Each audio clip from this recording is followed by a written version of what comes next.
to make it a lot easier to get a license to cut hair or do nails, but it could also put you at risk. The bill removing licensing requirements for certain beauty services headed for a final vote. Atlanta News First Abby Kasouris unpacks those concerns. Senate Bill 354 would remove licensing requirements for certain beauty services, for women getting your makeup done or your hair styled, and for men going to the barber for a clean shave. Say no! 354! With lawmakers and lobbyists within earshot, these young barbers and cosmetologists are putting down the scissors and picking up bullhorns and signs. Be safe! Not sorry! Be safe! Not sorry! Richard Smith is studying to be a barber. Georgia requires 1,500 hours, roughly 9 months in school or at an apprenticeship. Then he can apply for a license. His training is not needed if the bill passes. It's a lot that goes into it, and it's a form of disrespect. We were here in the fall as the lieutenant governor and Republican leadership announced it was their priority to remove the red tape and get more people working. The bill's sponsor, Senator Larry Walker, looked for professions that couldn't harm anyone. A professional working in a retail environment is not required to have a license. If they're working on a film set, they're not required to have a license. But if they're working if they wanted to open their own business and be a makeup artist for the general public, they are required to get a cosmetology license. So that really doesn't make sense to me. Senator Sonia Halpern says it's a horrible bill because it completely ignores the safety concerns of professionals already in the industry. She's presenting her own bill, an option C, cutting the hours from 1,500 to 300. But it still requires students learn about sanitation requirements. Reduce the number of hours required to get you licensed to do those practices without saying altogether that the licenses are worthless. What's up, you guys? Welcome back to my channel. Welcome back, Sugar Salon TV. So you guys just heard that. Like, what do you think about that? I'm gonna be honest with you guys. I didn't even know about that. I had no clue about that. I saw somebody post about that. I'm just be honest, and I was like, huh? I didn't even know that Georgia. I'm here in Georgia. I'm in the northern suburbs of Atlanta. I actually just retired as a hairstylist. I've been in the industry over 30 years, owned a storefront, all that good stuff. Had a storefront and 2 salon suites at the same time. Had a commission team of stylists, but I didn't know nothing about this, y'all. Nothing. So anyway, they've been talking about, in my opinion, this is gonna be brief to you guys. They've been talking about, you know, the hair industry forever. I mean, to me, you know, since I came out of cosmetology school over 30 years ago, like, the hair industry has changed completely. It's like now everybody want to be a hairstylist. You know, there's not a lot of requirements. You know, a lot of states don't require you to have a license if you're a braider or if you do natural hair. And you guys know that most African American women have natural hair. You know, mainly the ones who have relaxed hair, or maybe those who wear pixie cuts or stuff like that predominantly. I'm not saying that's all, but I'm saying the majority of the women that wear, you know, still wear relaxed hair or still have relaxers in their hair. You know, most of them have the pixie cuts, which are the shorter styles. You know, I can put some pictures up here. You know, I like to be visual, so y'all know I'll be putting stuff up on the screen, so look for that. But anyway, you guys, I mean, I had no clue.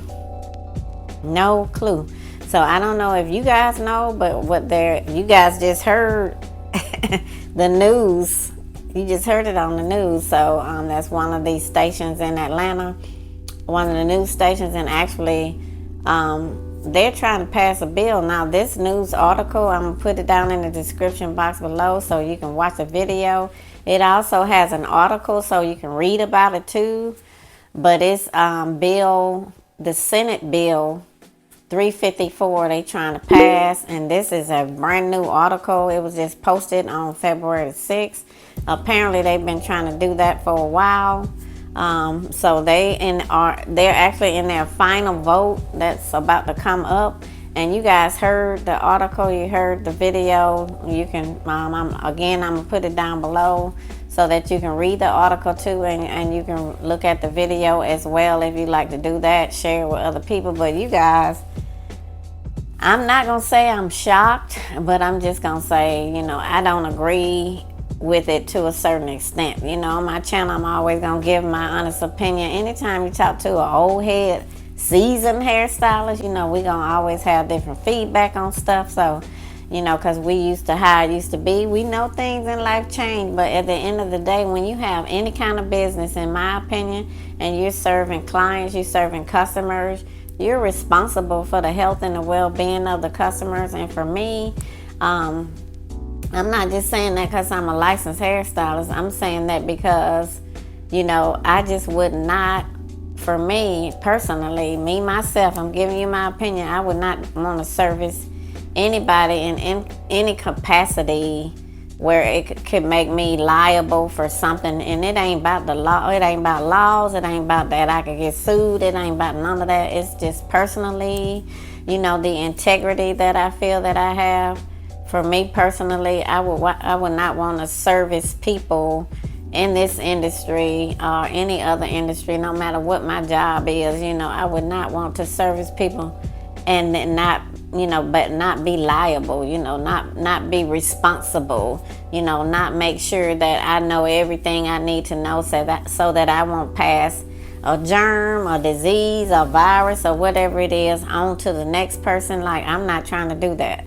So for me, I would not want to be in the hair industry if I did not have a license, if I did not learn everything I needed to know. But anyway, I'm not surprised because, you know, a lot of states now, which I can put it up on the screen, a lot of states, you know, they do not require a license to do natural hair like braids and locks, you know. And like I just said a second ago, like majority of African American women are natural. So that leaves a whole lot of women that could be serviced that do not have, they can be serviced by people, service providers who don't have a license. Now, I like what the lady said at the end when she was saying that at least, because in Georgia you have to have 1,500 hours, you know, so it take about a year to go to school full time here in Georgia to get a master cosmetology license. They have another license called the hair designer license, and I think that one only require like 1,200 hours. I'll drop some links down below if you guys interested. You can go down there and click and look at these other videos or articles that I'm gonna put down below and other information. But you guys, I don't know. I mean, for me as an old head hairstylist, I just feel like the industry is just going like, it's going in a whole other direction. And I think a lot of clients feel that way too. Women who are in, you know, looking for hairstylists, I feel like, you know, that they are having a hard time, you know, finding people with integrity. Because in my opinion, what you don't invest in, you don't appreciate as much. Whatever you don't invest in, you willing to lose it. You willing to take a risk. You willing to, you know, not be as accountable, in my opinion, because you didn't really spend no money. Now, if they're gonna allow people to do hair and nails and makeup and barbers and doing all this stuff without a license, then what they gonna have to lose? They ain't gonna have nothing to lose. So, you know, it's just common human sense that, you know, when you spend your hard-earned money on something and you go to school for something and you learn, you know, you're gonna take it more serious than you would if you just out here, you know, just doing something and you ain't spent no money. It ain't no loss to you. Like, whatever you don't invest in, it's not a loss to you. If you get what I'm saying. Like, once you put your money into something and your brain into something by going to school and learning, and to me, in my opinion, people should want to. Because when you go out here and you have a business, it's different if you just at home doing mom and pop hair, Ray, Shanae, Shanika, all of them, you doing your relatives' hair. That's one thing if you're doing just relatives and friends. But when you out here and you have a business and you're actually servicing people, then you need to be held to a higher standard. That's in my opinion. You need to be high, you know, to a higher standard, because people are paying you for a service.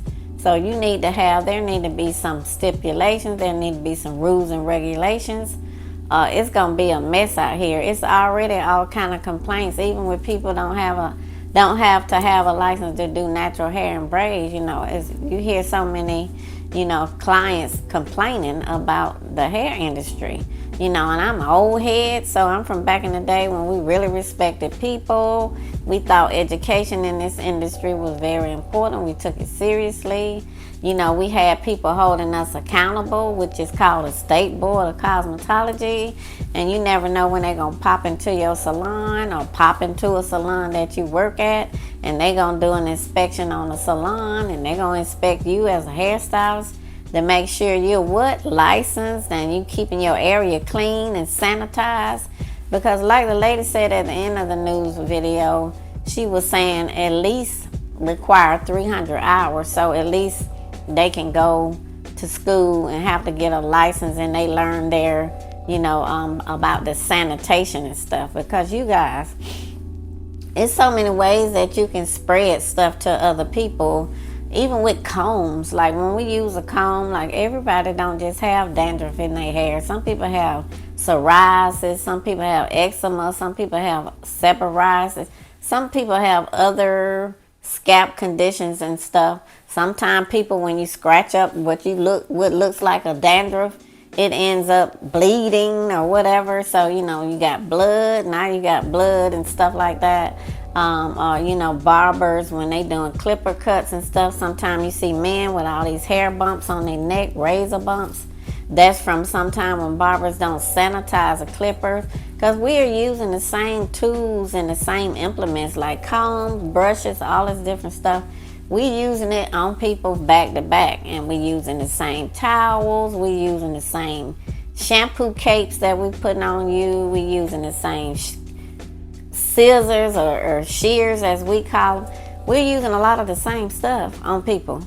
And so, you know, you can spread stuff to other people, just like COVID. You know, when COVID-19 came out, we were spreading it to each other just by breathing. So, you know, with doing hair, you know, and doing like nails, like the drills when they file down, and when they drill down your nails and stuff, sometimes they go so far and it's drawing blood.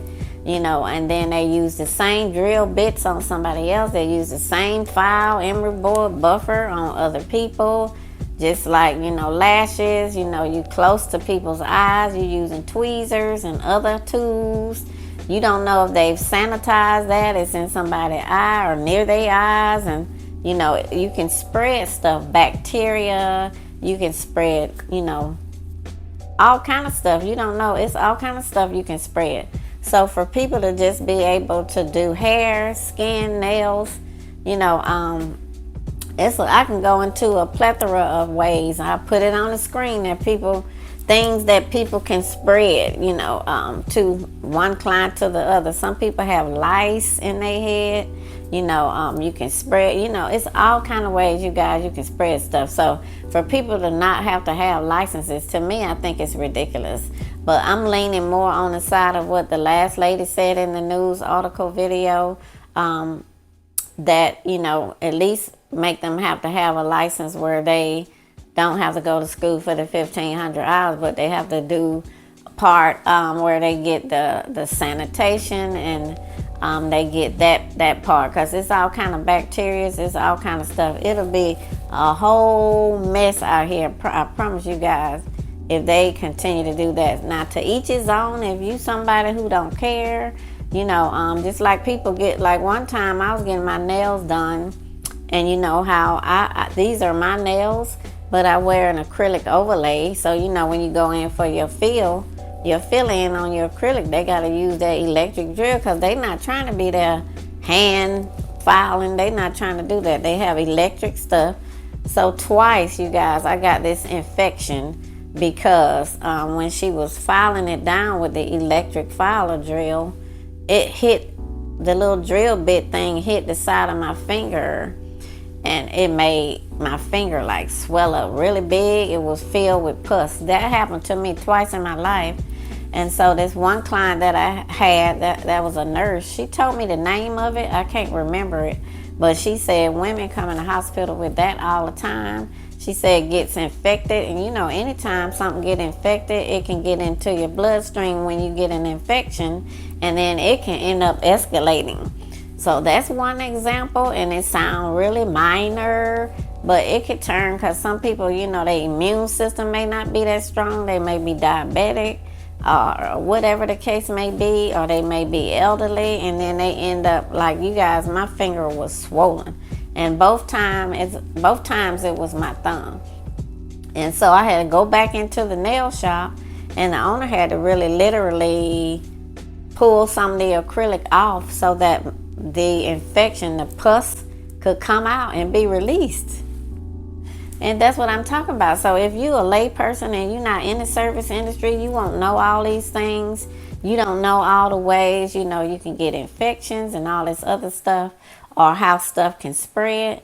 But to me, as an old school hairstylist, it's very important to me. At least require that they have, you know, to go to school and get a license for sanitation and stuff like that.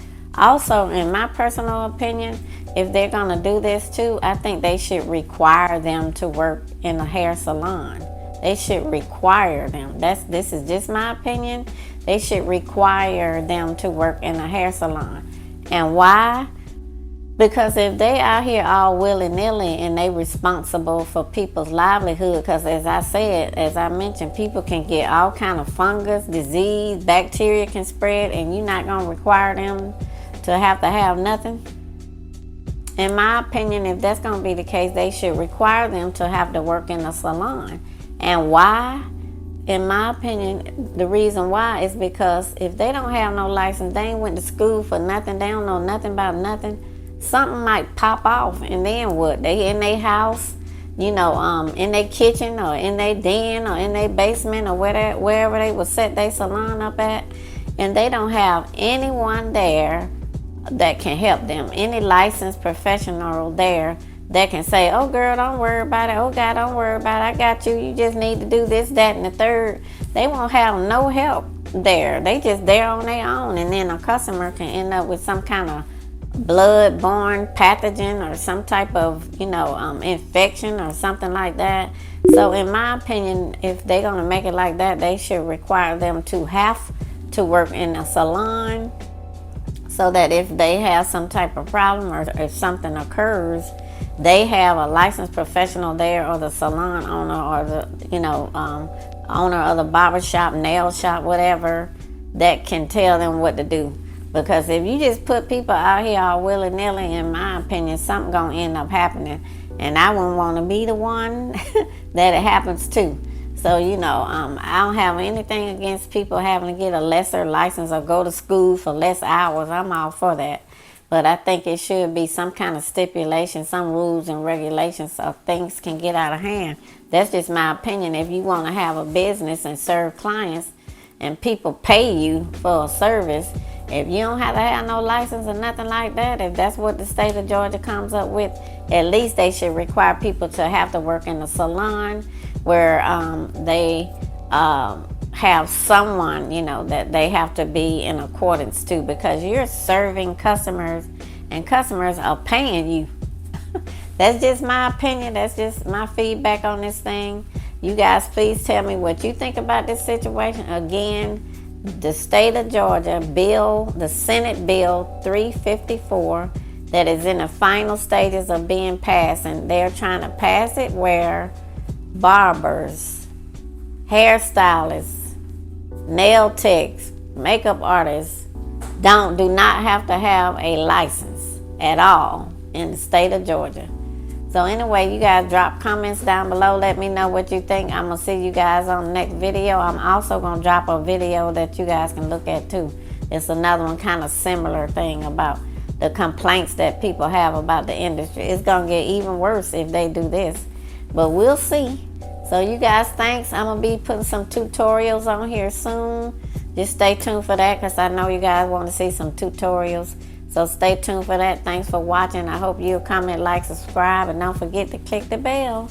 See you guys. Be blessed. Peace and blessings.